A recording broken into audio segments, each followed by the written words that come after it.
देखिए हम लोग को पेंशन मिलता है 400 में जिंदगी कट रही है। महीना 400 में हो जाता है सब कुछ, तो 3000 चाहिए ना, तो उसके लिए 2 तारीख को खाली मैदान आना पड़ेगा। हर गरीब को जो भी दिव्यांग चला रहे, जो सकलांग महिला है उनको भी 2500 मिलेगा हर महीना में, लेकिन उसके लिए गांधी मैदान आना पड़ेगा। हर गरीब को 5 डिसमिल जमीन चाहिए ना, तो 5 डिसमिल जमीन के लिए गांधी मैदान आना पड़ेगा।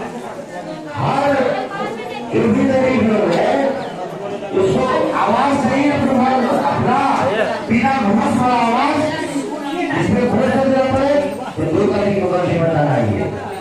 अगर हर महीने